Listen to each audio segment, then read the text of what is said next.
Great first half. Kept Dallas very quiet, or totally quiet, these first 45 minutes. Played well, played smart in this heat. A lot of possession with a decent end product with the possession. So we definitely deserve to be one up at half time. Then you can say not a poor start, but we were not really focused the first 10-12 minutes to score a goal. They had one really good chance to go 2 up in front of us. Then it was a pretty even game. Of course, getting one guy out, red carded, being 2-1 down.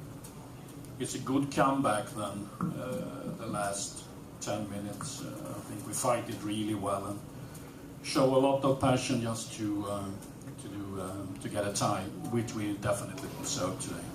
Second half, especially towards the middle of the second half, some of you guys looked a little gassed. Any thoughts of maybe making a sub a little bit earlier or using more subs on such a hot day? No, we don't have that depth. What type of substitutions did you have to make besides Albright? No, it was to get Jan in a wide right position. He can run all day long.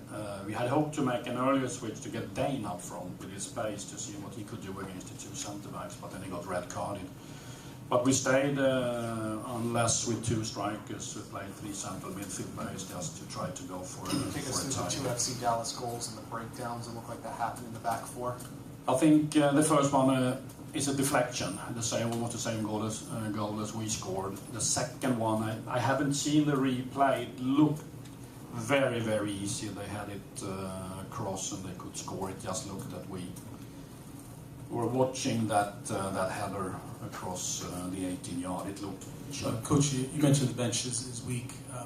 With the team you have obviously a talented lineup, one healthy, top to bottom, but how much of a concern is it for you, the load of minutes that they've already taken and they will have to take given the bench, and are reinforcements coming for the bench? Yeah, it will be tough, definitely, because we need to, of course, get Tainio back, we need to get Luke Rogers back, and we just probably can only afford one injured player to have a good bench or a good depth on the bench. And that's difficult, of course. We're going back-to-back now to Emirates next weekend, and we just see how we come out from that tournament. But it's tough, definitely.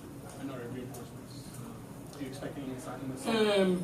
Not really, no. You talk about this being a good tie, scoring with 5 minutes left, but you've accumulated a dozen ties this year. Mm-hmm. When does it become a bad tie, when you're squandering these points, not just on the road, but also at home? Yeah, it's always like that. The ties doesn't give you that many points you want. You can say at the end of the day it's good to be consistent, but of course we need to win more games.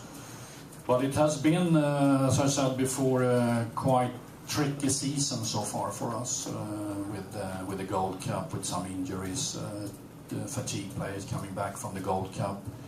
So I think the schedule talks for us now. We have the last West Coast trip against Salt Lake, and then you can say August, September, October. It's very short trips, and you play only one game a week. So that will help us. So we just need to stay a little bit patient and get through the Salt Lake game. Then I think we can almost get the Coach, just touching on Christian's point with the 2 Dallas goals, it's been a recurring problem this season, giving up cheap goals. Now that we're getting close to the playoffs, how does the defence address this problem?